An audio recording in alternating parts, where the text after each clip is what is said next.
ouvrage, il honore non seulement sa discipline, mais aussi notre faculté, dont il renforce le prestige et la visibilité.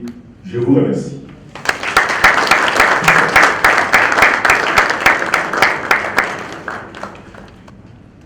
Bonjour à tout le monde.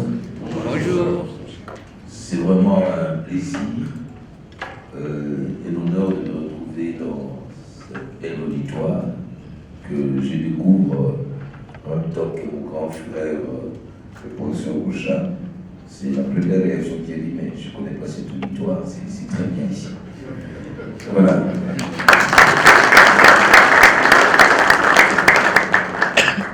Mesdames et messieurs, avant toute chose, avant de parler de l'auteur, je voudrais, à mon nom et votre nom, vous remercier tous d'être là, mais remercier particulièrement le professeur Boucha. Vous imaginez que ce n'est que hier, donc le lundi, que je lui ai remis l'ouvrage du professeur Piana. J'avais tellement peur que j'ai préféré lui envoyer à quelqu'un pour qu'il ne puisse pas m'écouter parce que je serai là. Parce que ce n'est pas normal qu'on puisse inviter quelqu'un 48 heures avant pour venir présenter l'ouvrage. Mais je savais qu'il n'allait pas résister à la tentation. Vous savez, dans ce pouvoir et tous ces débats des caniveaux, s'il y a sur un certain nombre de questions, il y a des choses essentielles. Et moi, je sais que dans ces pays, s'il y a des personnes qui sont au fait, au cœur et à la pointe de cette question de loi, de marché public, il y a les professeurs Boucha. Donc, il est d'abord, au-delà de tout ce que vous savez, c'est un spécialiste des marchés publics. Et lorsqu'il a terminé sa thèse à Louvain, sur la contractualisation de la fonction publique, ses premiers enseignements, je sais, il m'a dit, Jackie, il faudra que nous puissions insister sur le cours des marchés publics. Et il est venu à Bukavu commencer à enseigner. Et lorsqu'il est arrivé à la faculté de droit, chaque fois qu'il y avait des débats sur les enseignements, il disait, ne touchez pas à mon enseignement des marchés publics. Et chaque fois, à l'époque, je ne comprenais pas, mais qu'est-ce qu'il y a sur cette histoire des marchés publics? Et quand il donnait ces cours-là au professeur Issango, il lui disait toujours, je te donne ces cours-là en suppléance. Quand je vais revenir, il faut me remettre mon cours. Donc,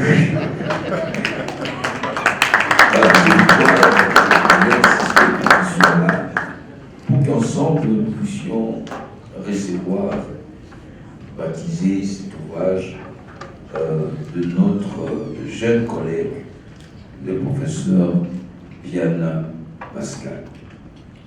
C'est pour moi donc un noble honneur d'être avec le professeur Évariste Bouchard, mais aussi avec notre jeune et brillant collègue chargé de règlement des différends, de nous retrouver cet après-midi dans cette sérénité autour de la science et de la vraie science, au-delà, comme je l'ai dit, de bruit, pour que nous puissions parler des choses sérieuses.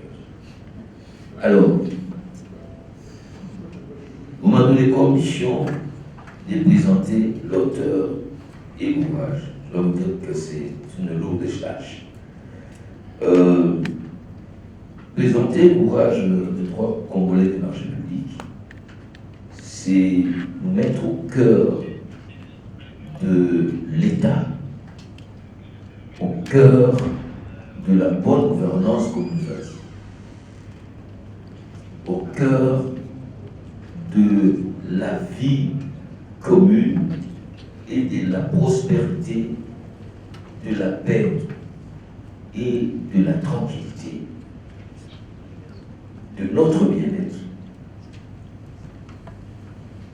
Le droit de la commande publique qui fait l'objet de cette étude nous amène au cœur des principes fondamentaux d'un État qui se veut normal. Un État qui veut assurer sa mission, c'est-à-dire celle d'assurer le bien commun. Et à ce sujet, les droits de la commande publique commandent des principes tels que la liberté d'accès, l'égalité des traitements, la transparence, des procédures spécifiques, la publication obligatoire.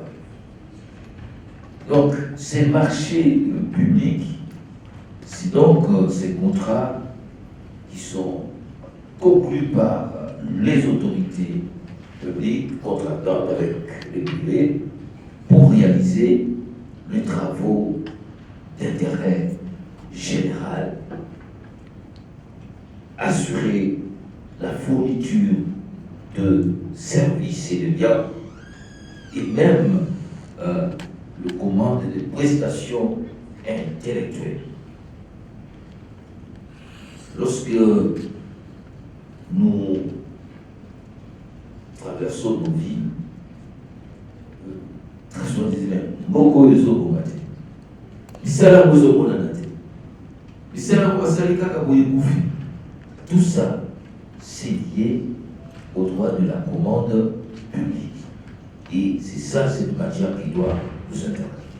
Donc cet opus du professeur Auguste Piana nous met donc à notre disposition une contribution substantielle qui vient donc davantage enrichir la littérature juridique. Cette littérature juridique, d'ailleurs, c'est un marché public qui est assez rare. Il y a eu l'ouvrage de Jean-Louis Sambou, qui est inspiré par le professeur Bouchard. Il y a un ouvrage du professeur Nini Moulania, des droits congolais des marchés publics, en 2016.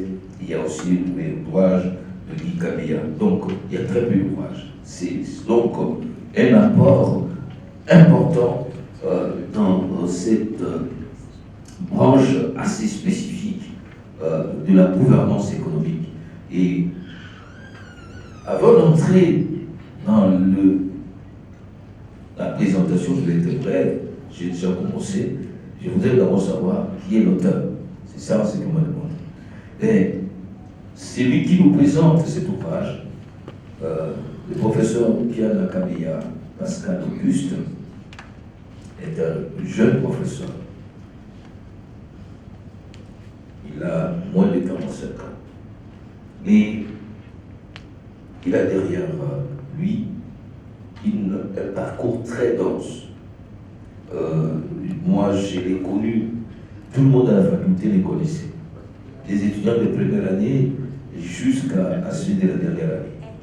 Parce qu'il est dans toutes les matières.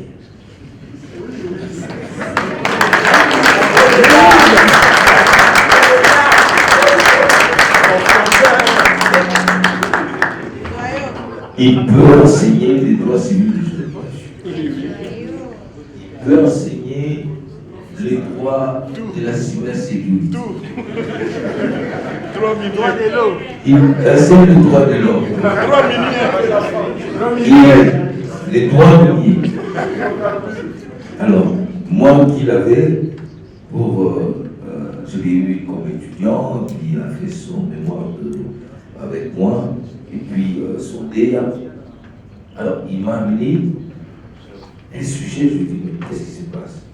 Il dit, je vais parler de la parité hommes et femmes. C'est le sujet de ma thèse. Est-ce qu'il y a un problème à la maison?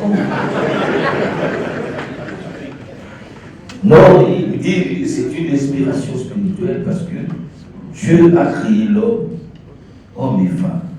Et moi, je crois que c'est là où nous devons travailler pour que nous puissions sortir notre pays de cette difficulté, parce que j'ai l'impression que nous volons avec une seule aile, l'aile masculine, et comme nous aussi n'a pas l'aile féminine, nous n'allons pas y décoller. Et il a travaillé sur cette thèse autour de l'article 14 de la Constitution, et c'était en fait l'ancrage constitutionnel de de la thèse, mais qui abordait des dimensions importantes. On a notamment, et je l'ai poussé là-dessus, à sortir de l'analyse formaliste pour venir dans l'anthropologie politique. Nous n'allons pas sortir de cette difficulté des inégalités avec ton article 14. Parce que à l'époque, même la Cour constitutionnelle même n'avait aucune femme. Alors qu'on venait de voter une loi, il allait avoir 30% des femmes. Donc la Cour elle-même était dans l'inconstitutionnalité. Alors je lui dis, mais comment on fait? Je lui dis non, il faut détruire, n'est-ce pas, les schémas patriarchiques de notre mentalité. Et c'est là où il faut travailler. On a travaillé, on a eu une très belle thèse. Deuxième élément que je veux sur la personne, c'est que c'est un pur produit de l'université Kinshasa. Mais à l'époque, la faculté de droit de l'UPN venait de naître et on m'a invité pour enseigner le droit constitutionnel. Alors, au départ, j'ai hésité. J'ai dit, mais comment je vais combiner l'UNIKID, l'UPC, l'UPN, l'ULK et l'université du prix? Alors, je leur ai dit, je vais enseigner une année, et je vais vous amener un juriste qui va s'ancrer ici, et je suis sûr qu'il va faire prospérer cette faculté de droit. Et moi, j'ai commencé à enseigner le droit constitutionnel. Il y avait donc toute la dimension droit administratif, grand service public et marché public. Je lui ai dit, maintenant, il n'y a pas de vouloir ici. Il n'y a pas de cabane ici, il n'y a pas de bouchard. C'est toi qui dois rester ici. Et il dit non, mais oublie l'iniquité là-bas. Tu viens, tu travailles ici pour qu'il y ait cette école de droit public qui puisse prospérer suivant la vision stratégique de l'Université de Kinshasa qui devait fournir des professeurs à toutes les facultés du Congo parce que nous ne pouvions y aller. Et je suis heureux qu'il ait prospéré et qu'il ait trouvé une grande famille là-bas avec laquelle il évolue. Donc, merci à Pascal d'avoir pu réaliser cette vision. Je ne veux pas entrer trop dans cette droit de marché public. J'ai trouvé un droit très débarratif, trop compliqué, avec trop de définitions, trop de termes compliqués. Je sais seulement que, au départ, nous avons cette loi 10-10, comme je l'appelle, d'avril 2010.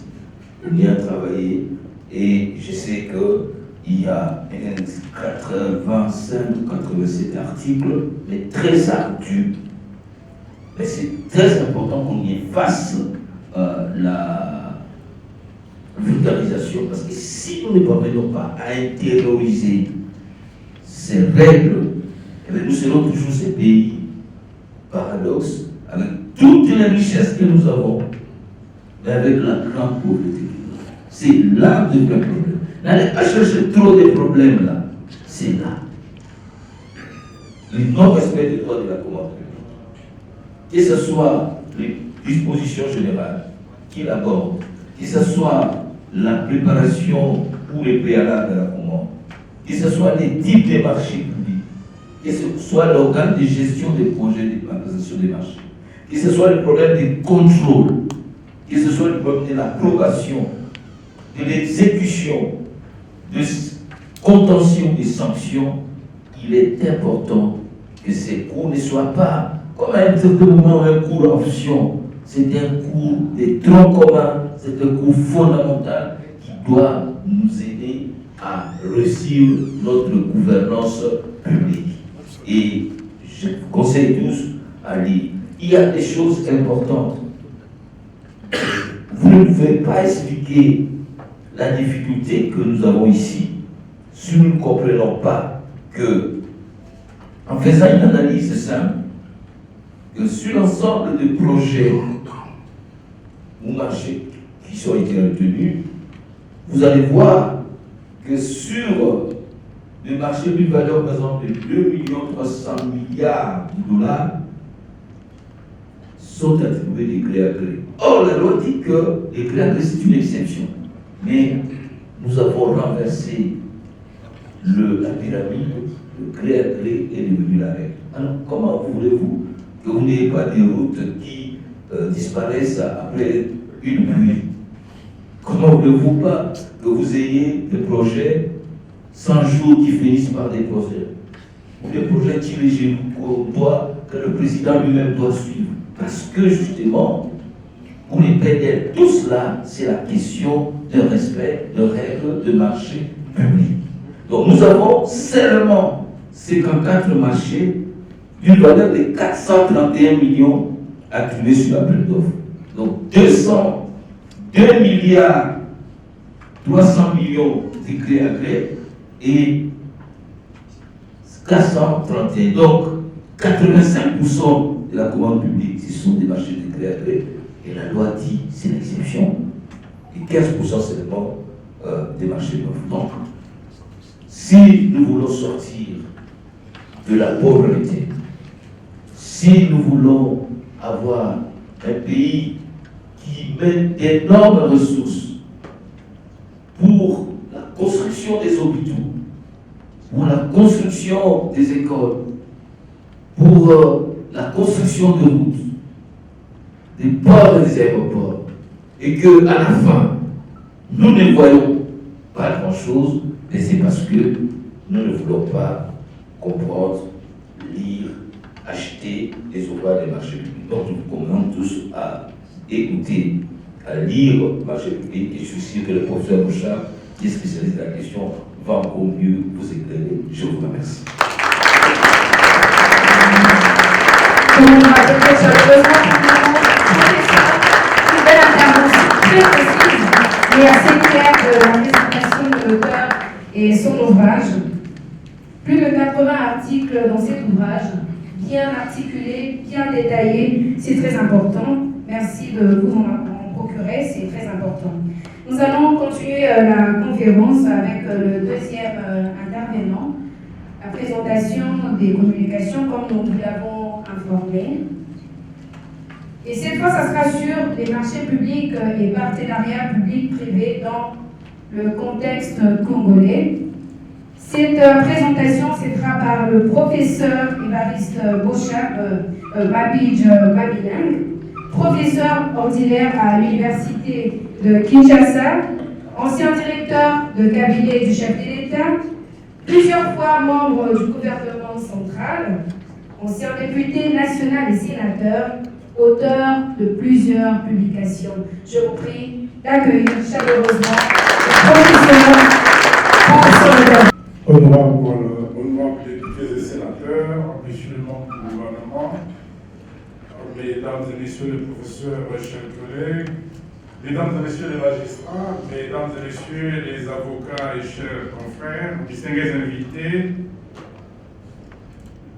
je remercie le professeur Pascal Auguste Piana, non seulement pour l'ouvrage important qu'il met à la disposition du public, mais aussi pour l'occasion qu'il me donne de prendre la parole pour prolonger sa réflexion.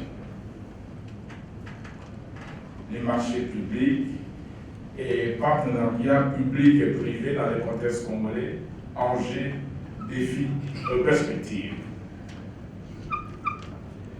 J'aimerais apporter ma modeste contribution au précieux ouvrage du professeur Pascal Auguste Piana sur le marché public, en donnant d'abord mon point de vue sur un débat qui n'en vaut peut-être pas la peine, mais puisqu'il faut toujours fixer l'opinion, l'occasion faisant des larrons, il convient d'opter sinon des tranchées. En effet, il est des juristes congolais qui soutiennent que la loi numéro 010 du 27 avril 2010 relative au marché public n'aurait pas de base constitutionnelle parce qu'elle ne se retrouve ni dans l'énumération des matières législatives à l'article 222 de la Constitution, ni dans les principes fondamentaux inscrits à l'article 123 de la Constitution. En conséquence, il ne peut s'agir que d'une matière réglementaire indûment avalée par la loi. À cet argument, il importe d'opposer 3 objections. En premier lieu, un domaine qui engage les finances publiques qui sont soumises au contrôle parlementaire strict ne peut exclusivement relever du domaine réglementaire, puisque les citoyens ou contractants méritent une protection plus accrue, et celle-ci ne peut être assurée que par une loi, en ce que sa modification n'est pas soumise aux caprices, encore moins aux humeurs de l'administration. La seconde objection réside en ce que, aussi bien l'article 122 que l'article 123 de la Constitution débutent par une formule rassurante, selon laquelle, sans préjudice des autres dispositions de la présente Constitution. Ceci signifie que les désénumérations ne sont pas exhaustives et qu'il faudrait prendre en considération la volonté du constituant qui a placé d'autres matières législatives en dehors des dispositions ci-dessus. La troisième et dernière objection qui coupe court à tout débat, c'est l'article 128 de la Constitution.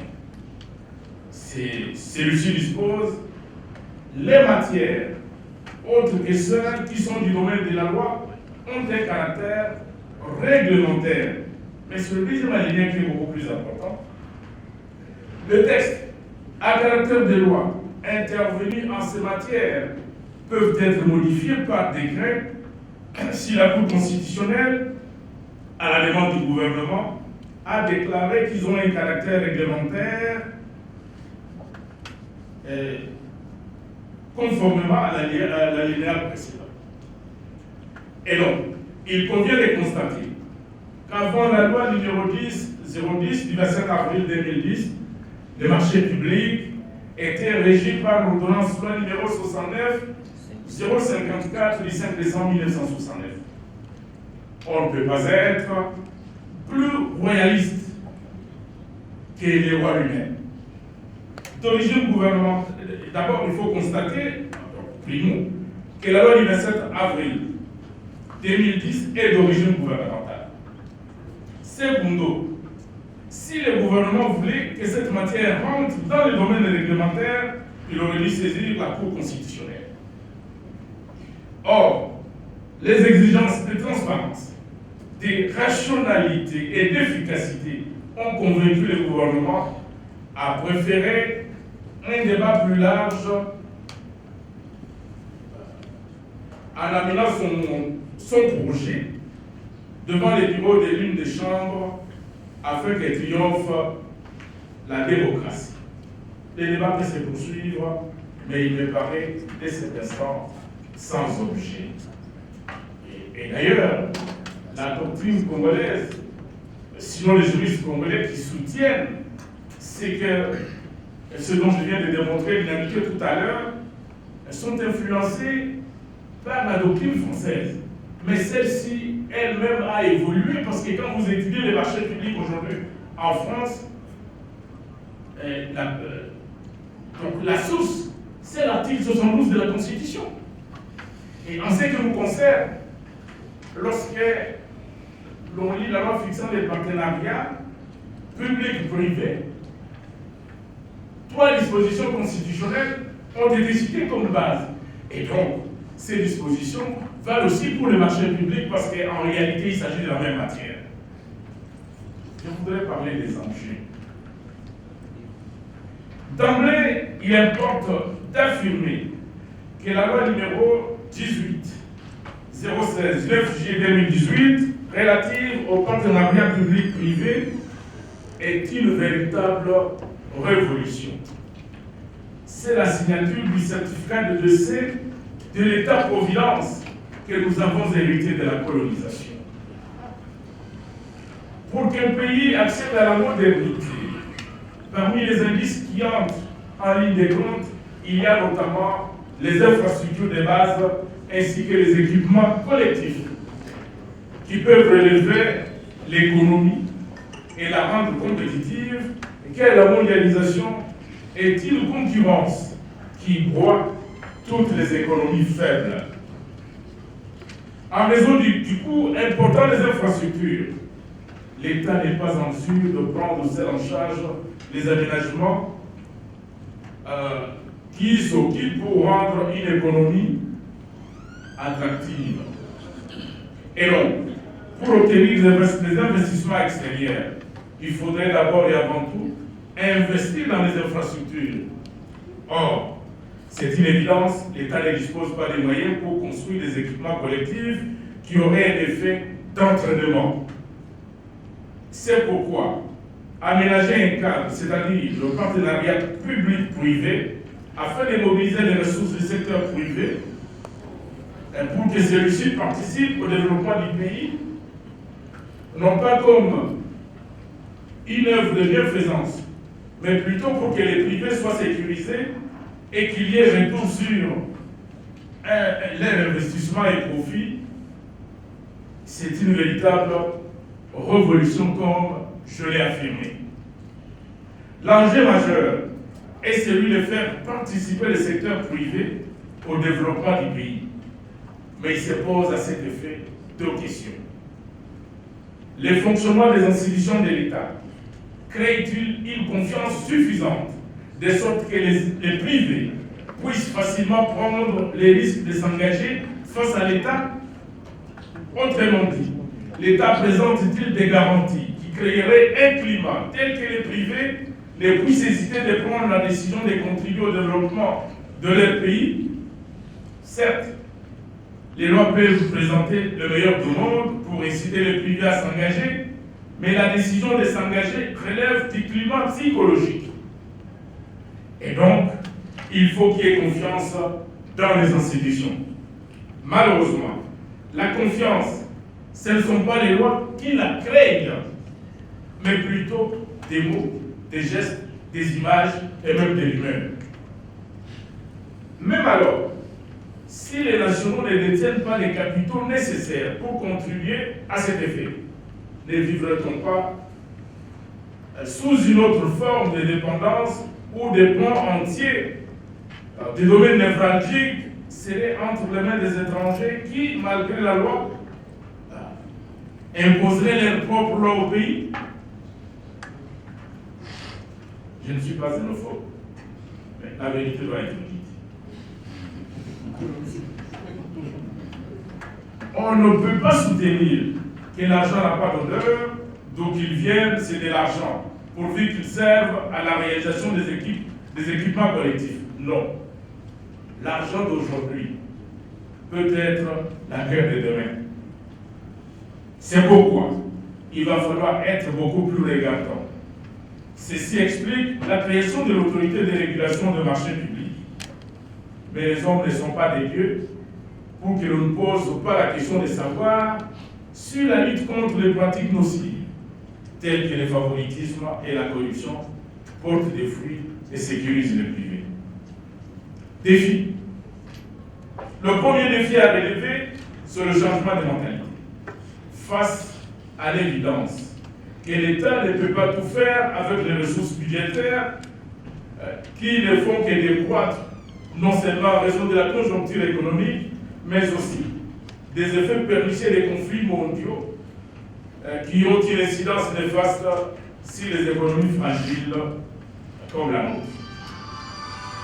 Le défi concerne également une bureaucratie paperassière qui procède toujours à un nivellement vers le bas en anéantissant tous les efforts consentis pour une administration performante. Perspective. Tout en remerciant le professeur Pascal Auguste pour avoir pris l'initiative de vulgariser la loi sur le marché public, le développement du pays exige qu'une attention particulière soit accordée au partenariat public-privé, puisque c'est une avancée remarquable. L'ouvrage du professeur Pascal Auguste n'est pas une simple vulgarisation, mais plus, puisque les corrélations sont établies,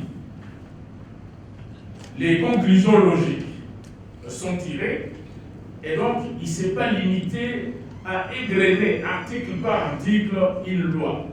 Il a établi la logique interne de toutes les dispositions. Et donc, c'est une œuvre remarquable qui mérite, avant que je continue, les applaudissements.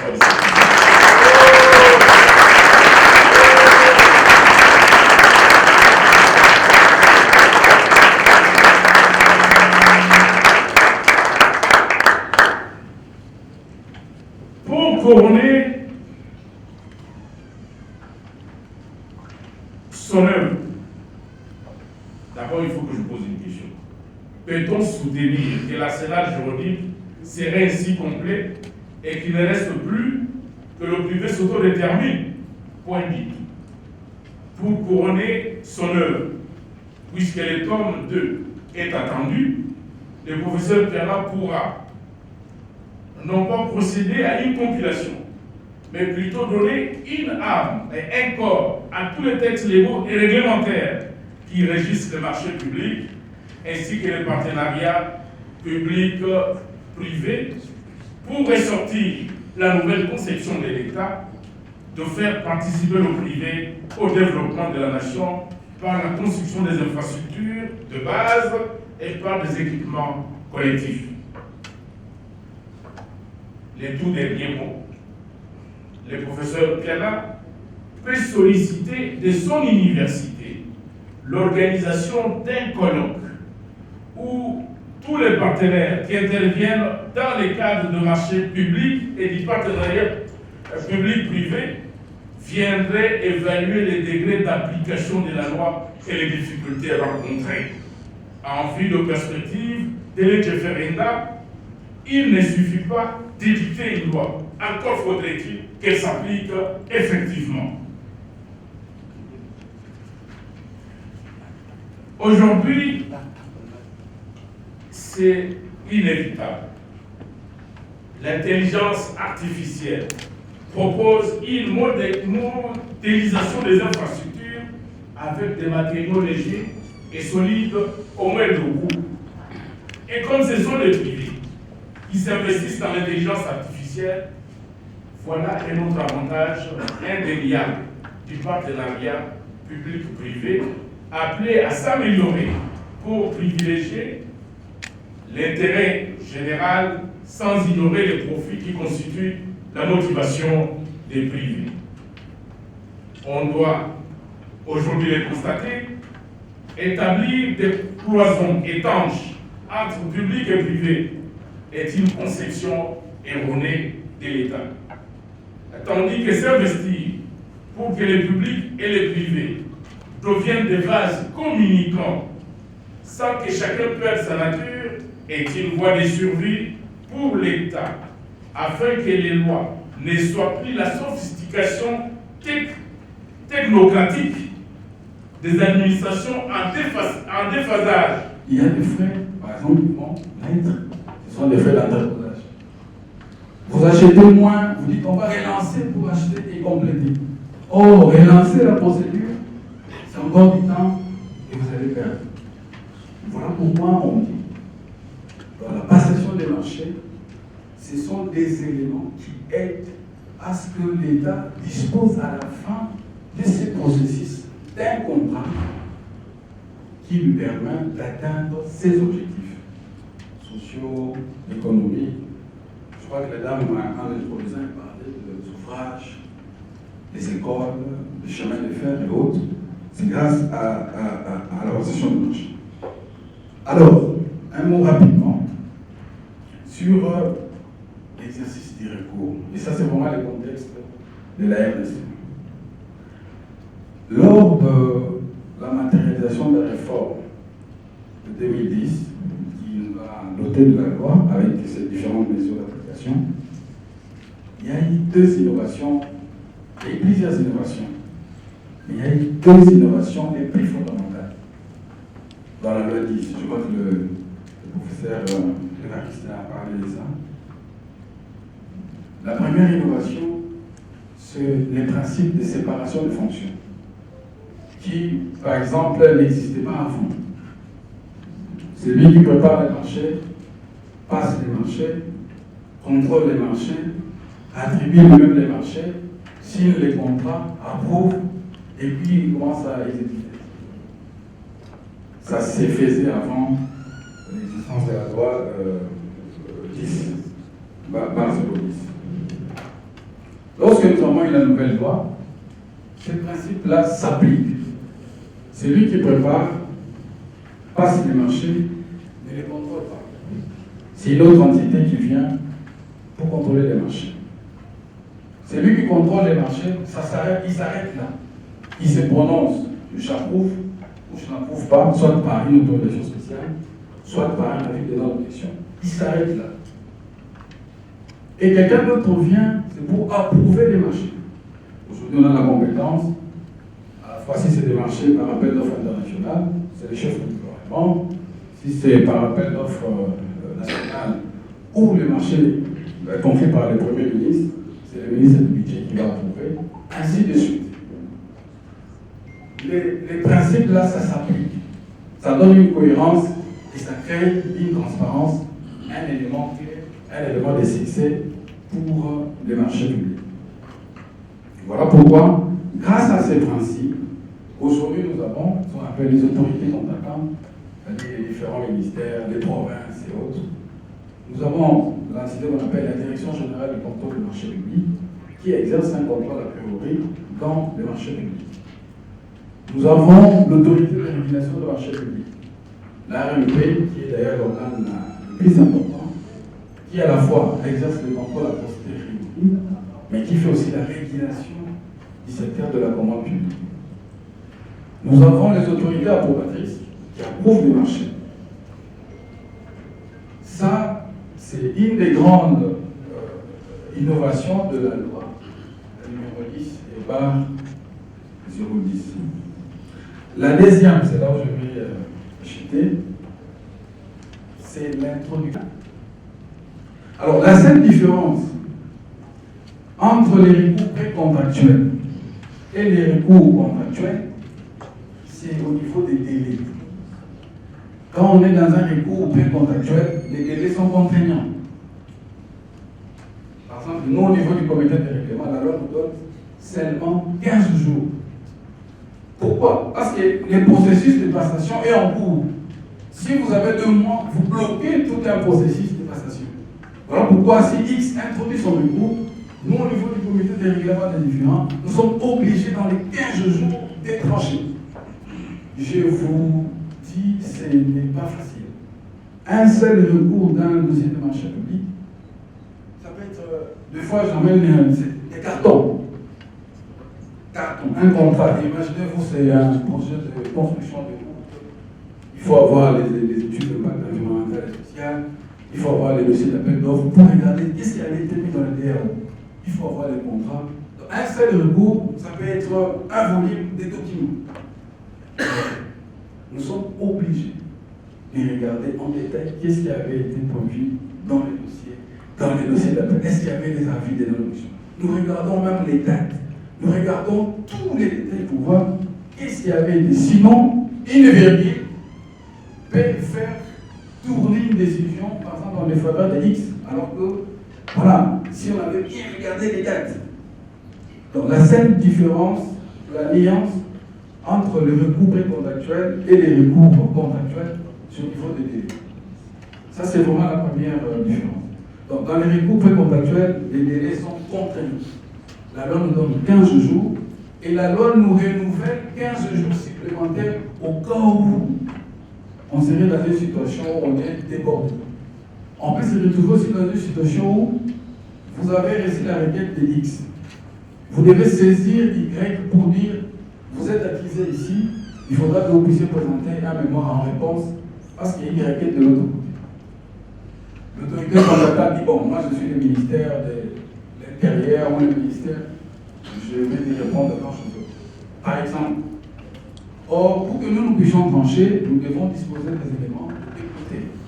C'est comme ça que la loi nous donne 15 jours, et puis il y a 15 jours de supplément. Mais par contre, pour un recours contractuel, la loi n'a pas donné de délai, mais nous sommes en train d'utiliser, voilà, on s'est dit c'est un contrat qui est en cours d'exécution. La loi n'a pas donné un délai pour traiter, mais nous devons faire notre effort afin de traiter les dossiers très rapidement pour faire avancer les choses. Alors, les recours exercés par exemple, par un opérateur, parce que les gens pensent que quand il y a un recours, ce n'est pas les privés qui acquisent les cas ou les autorités compétentes. Non! On a déjà reçu des recours, les FPI acquisent une société privée. Parce que la société a réussi l'avance de démarrage, mais la société n'a pas ouvert le chantier. Pourquoi on paye l'avance de démarrage? L'avance de démarrage permet à une entreprise d'ouvrir le chantier, mobiliser les ressources et autres. Donc, les entités publiques peuvent aussi introduire un recours pour s'opposer aux opérateurs privés qui interviennent dans la passation des marchés. Mais je peux ouvrir cette parenthèse aussi. En dehors des entreprises, en dehors des autorités compétentes, il y a aussi des citoyens. Il suffit que vous soyez congolais. Vous passez dans une avenue ou sur le boulevard de 30 juin, vous trouvez un grand bâtiment, on écrit ministère X ou inspection patati et tout. Vous pouvez vous poser la question, mais je n'ai pas vu l'appel d'offres qui est passé pour que ces bâtiments existent. Je peux questionner comment on avait fait pour disposer de ces bâtiments. Tout citoyen a ce privilège, a cette liberté de nous saisir. Je suis passé sur le boulevard du 30 juin, j'ai trouvé un bâtiment de 5 étages. On dit que c'est un bâtiment public. Ça appartient à l'État. Je ne l'ai pas vu parce que je consulte les sites X ou Y et je n'ai pas vu l'existence d'un appel d'offres. Comment on a fait pour construire? Donc un citoyen aussi peut exercer une contestation. Et nous avons des mécanismes qui sont prévus pour traiter. Pour terminer, on exerce les recours de marché public où les recours s'exercent auprès de l'autorité des régulations de marché public qui dispose en son article 4 ou dans les décrets qui créent un organe qu'on appelle comité de règlement des différends qui gère le chapitre 5 de la loi. Le chapitre 5 de la loi qui parle des contentieux. Et le comité de règlement des différends, c'est 6 membres. On nous appelle des arbitres des contrats de marché public et des privés. Et les 6 membres sont nommés par un décret du Premier ministre. Alors, la chose qui est intéressante dans la composition du comité de règlement, c'est que parmi les 6 membres, il y a 2 membres qui viennent de la société civile, université, tout ça. Moi, j'ai été pris comme expert de l'université pour siéger au comité de règlement des différends par un décret du Premier ministre. 2 autres membres, ce sont des experts du secteur privé. La Fédération des entreprises du Congo désigne des gens, 2 personnes, des spécialistes qui peuvent intervenir pour siéger dans le comité de règlement des différends. Et la 3e catégorie de personnes qui siègent dans ce comité, c'est 2 experts du secteur public. Vous allez vous rendre compte que la composition du comité de règlement des différends donne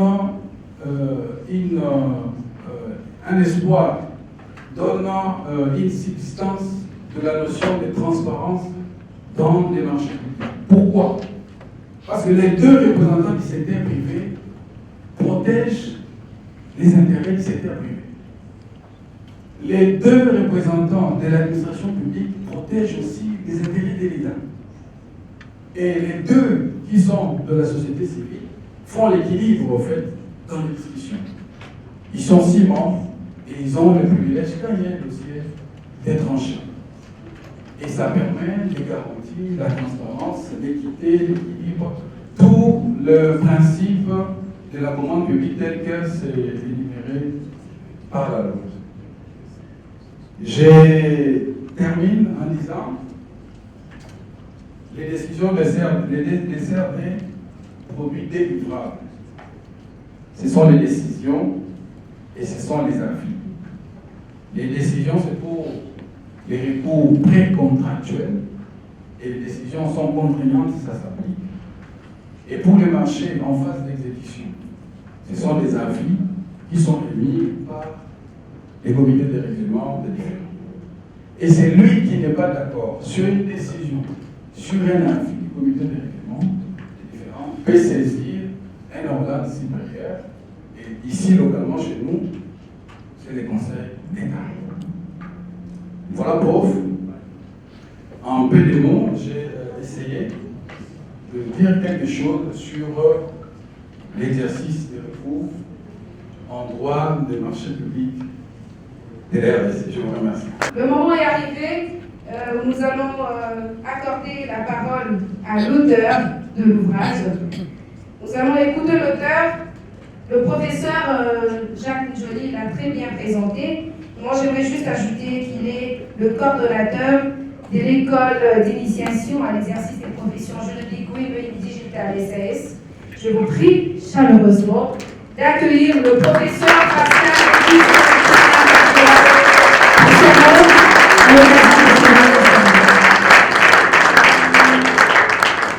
Merci beaucoup, Madame la modératrice, pour la parole. Je commence d'abord par m'acquitter d'un devoir,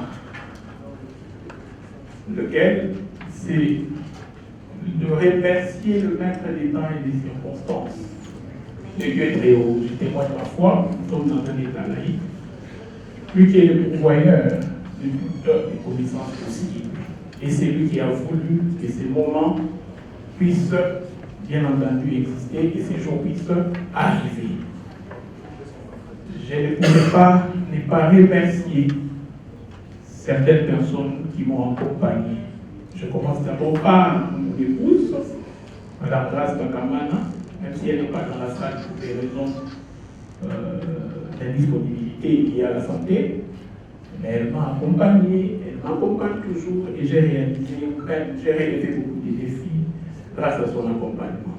Mes parents aussi, où ils se trouvent, qu'ils soient remerciés. Mais après avoir remercié mon épouse et mes parents, qui d'autre dois-je remercier si c'était mon maître? Mon maître, le professeur Jacques Joly. Je sais que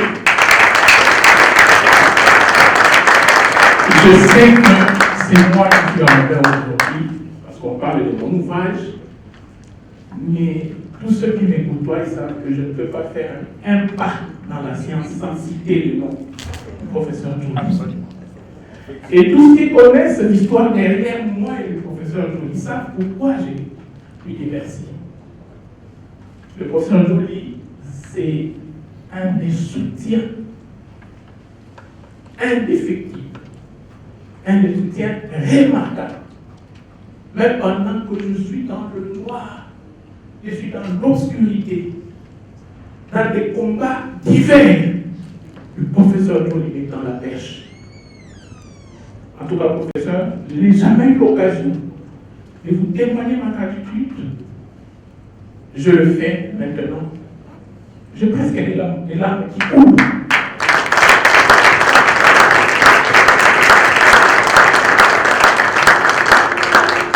Professeur, pardon, je le retiens. Je le retiens parce que c'est un moment de joie. Merci beaucoup, professeur. Pourquoi ne pas remercier le professeur Évariste Bouchard, mon professeur de droit constitutionnel en G1? J'ai même certaines de ses phrases jusqu'aujourd'hui.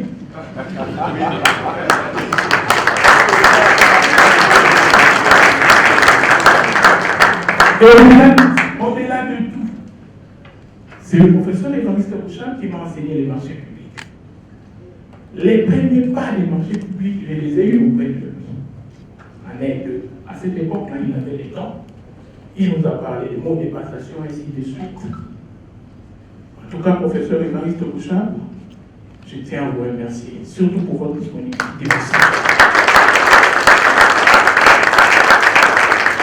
Pourquoi ne pas remercier M. Toumba, le président du CRD? Vous avez vu, quand il était en train de parler, je me suis dit, voilà, quelqu'un auprès de qui je dois aussi m'abreuver. Quelle pertinence. Monsieur Toumba, soyez-en remerciés. Et, chers tous, chacun de vous, de manière particulière, doit recevoir ma gratitude. Parce que vous êtes là présents. Vous m'avez honoré par votre présence. Soyez-en remerciés. Je vous demande de pouvoir applaudir pour vous.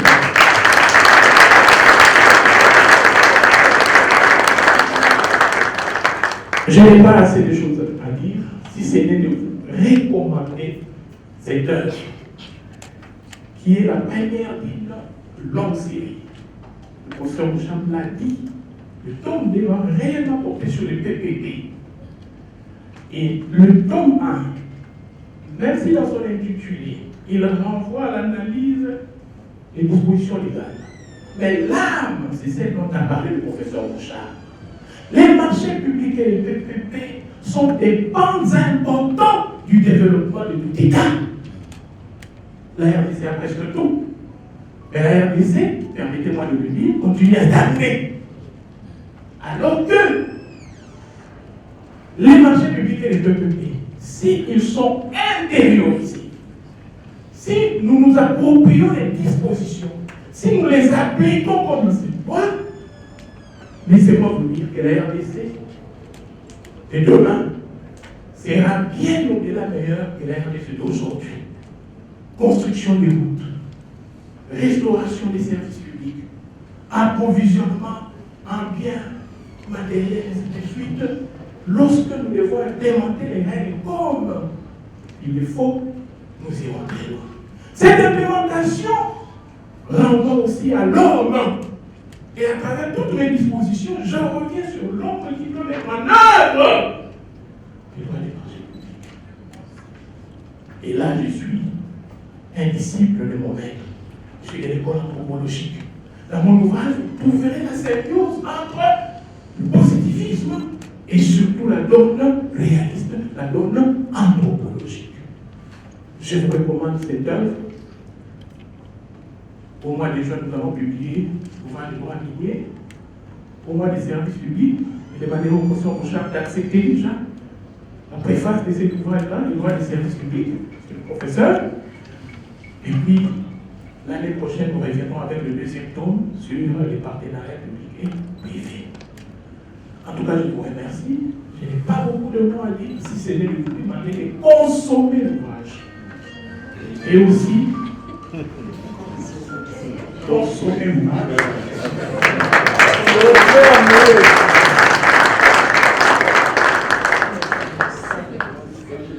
Je remercie aussi tous ceux qui ont écrit bien avant moi en droit des marchés publics. Maître Ekitabea, le professeur Essam Kangaché, Jean-Louis, le professeur Denis Mulan. Je suis parti de leurs écrits pour approfondir mes connaissances en droit des marchés publics et héroïser en vue d'offrir à mon pays ce que moi j'appelle un outil de développement. Les PPP, les marchés publics et les services publics, voilà ce que moi je qualifie des triangles du réveil congolais et du développement congolais. C'est possible, le Congo de demain sera bien meilleur que le Congo d'aujourd'hui. Et je vous remercie. Merci beaucoup, professeur. Est-ce qu'on peut applaudir s'il vous plaît?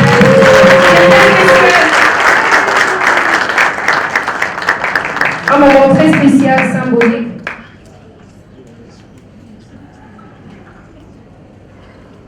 La cérémonie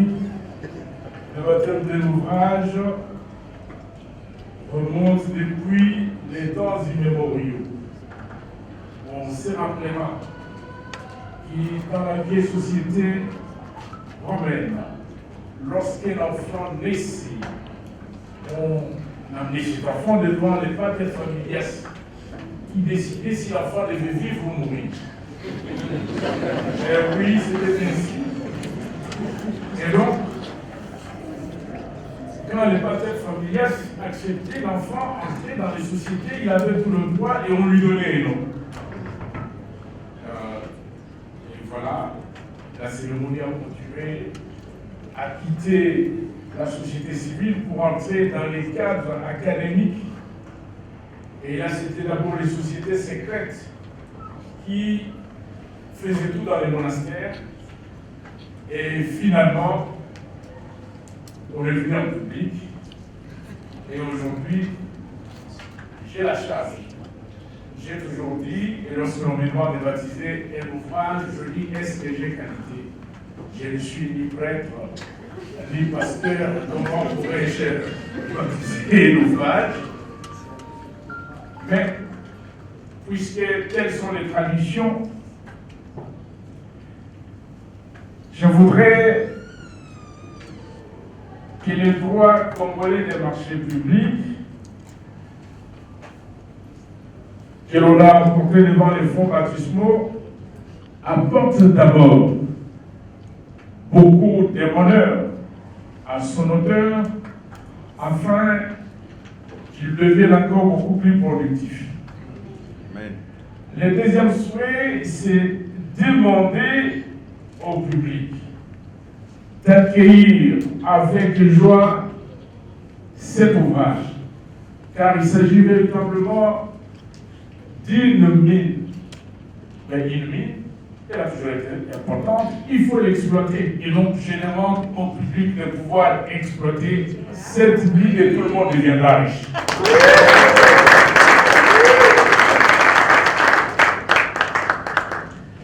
Beaucoup de bonheur à l'auteur, beaucoup de richesses au public, et pourquoi pas relever le défi de pouvoir porter notre pays au niveau des ambitions de son peuple. Car l'auteur l'a dit, sans passation correcte des marchés publics, il n'y a pas de développement possible. Si vous voyez les grandes nations, elles sont devenues ce qu'elles sont par les marchés publics, parce que là on a pu construire des infrastructures avec effet d'entraînement et des équipements collectifs.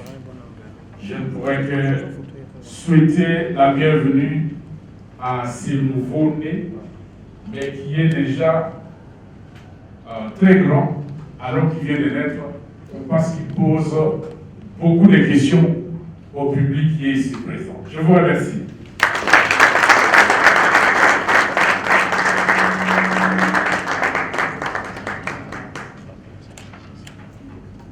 Droit congolais des marchés publics.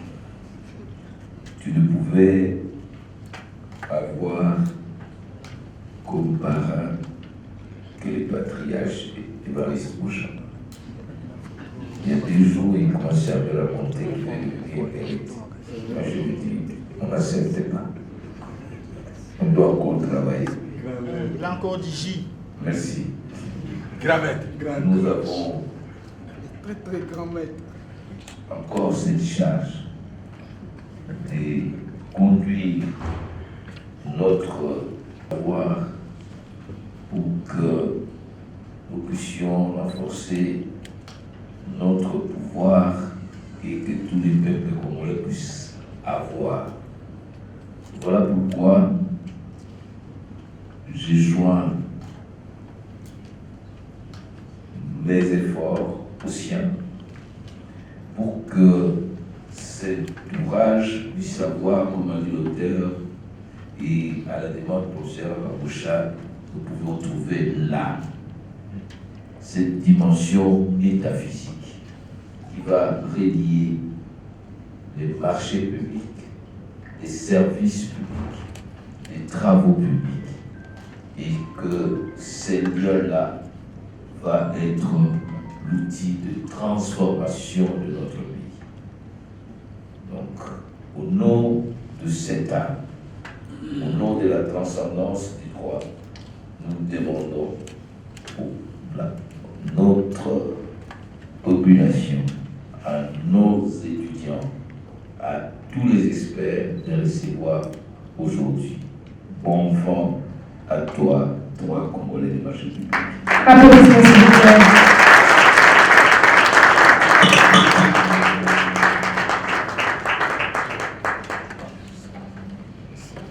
Nous ne pouvions nous séparer sans vous inviter avec insistance afin que chacun mette la main dans sa poche pour acquérir cet ouvrage.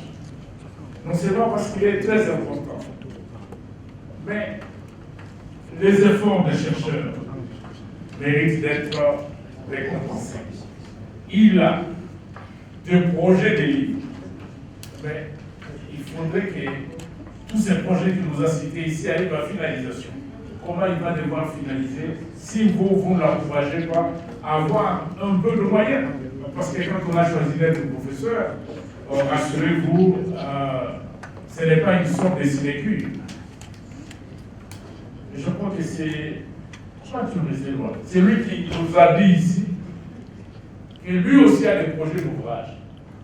Mais pour que l'ouvrage arrive à maturation, il faut beaucoup de courage, beaucoup de détermination. Je voudrais que vous puissiez récompenser ces courages. Venez, je vous invite. Venez acheter l'ouvrage. Voilà.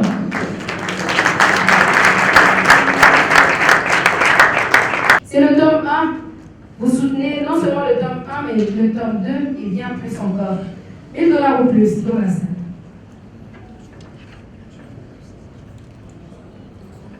Parce qu'il ne s'agit pas simplement de s'acquérir un ouvrage, mais c'est poser un acte d'engagement, d'encouragement.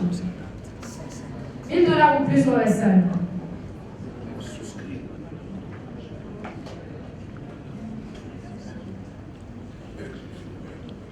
Est-ce que dans la salle, il y a celui qui peut soutenir l'auteur avec 1000 $ ou plus?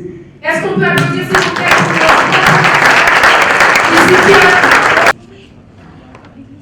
Il y a encore quelqu'un qui veut soutenir l'ouvrage avec 500 $ ou plus dans la salle? C'est une mine.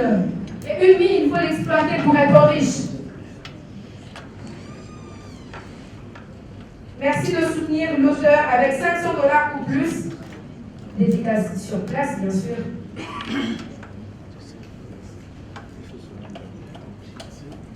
Ne nous arrêtons pas au premier. Qui veut accompagner le tome 2 et bien plus? Avec 500 $. 200 $ dans la salle pour soutenir l'ouvrage. Pour cette mine intellectuelle à exploiter pour être riche. Pour soutenir le tome 2 qui est en cours. Encore une personne pour 200 $. Encore une personne pour 200 $ pour soutenir l'ouvrage.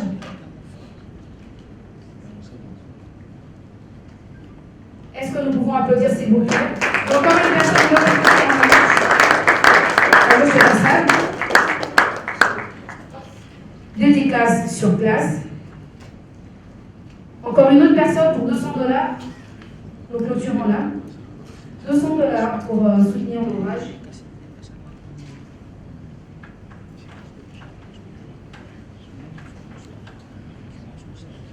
$200 pour soutenir l'ouvrage Le droit congolais des marchés publics.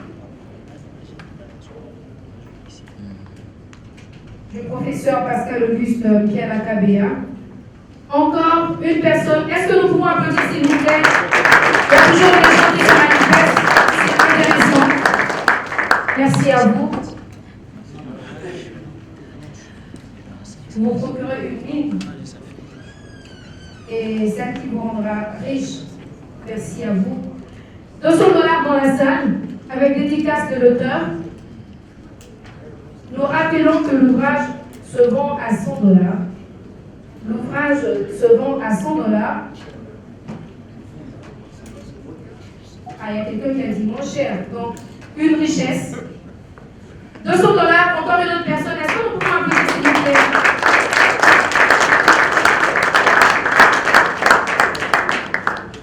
C'est merveilleux. $200 pour la salle, pour soutenir cet ouvrage.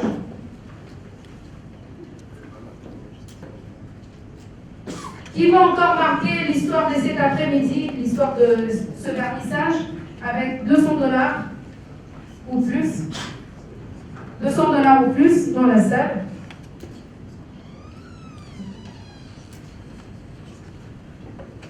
$200 dans la salle.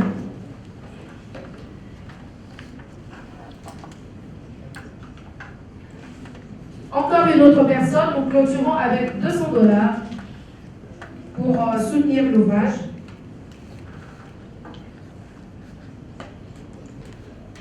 Merci. Est-ce que vous pouvez applaudir pour vous, s'il vous plaît?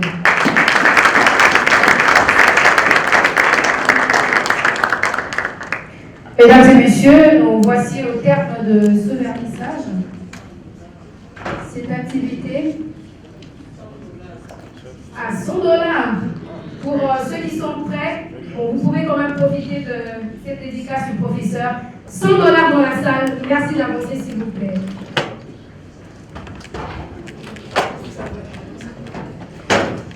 $100 dans la salle. Merci d'avancer pour soutenir cette œuvre.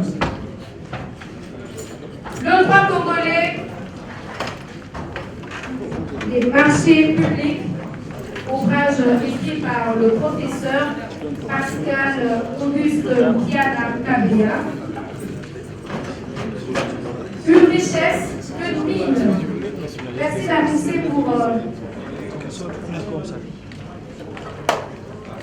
soutenir, pour encourager cette œuvre à la fois scientifique et intellectuelle.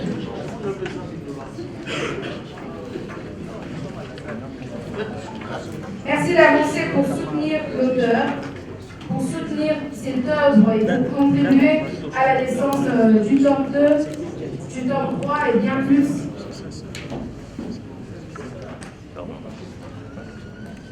S'il vous plaît. Une date importante, le vernissage, 18 mars 2026, une date qui va rester gravée, consacrée au vernissage de cet ouvrage important, avec dédicace du professeur Pascal Auguste Diana Kabea lui-même. Le droit congolais des marchés publics. $100, merci d'avancer. Merci d'avancer pour soutenir l'ouvrage.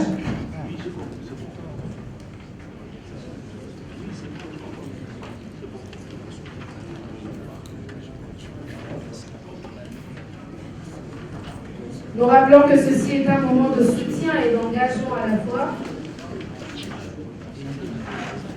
De soutien à l'auteur pour cette œuvre et cet ouvrage. Un acte fort de l'encourager à faire encore bien plus.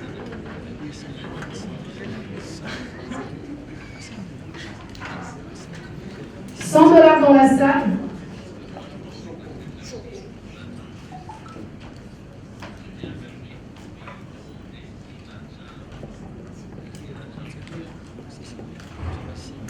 $100 dans la salle.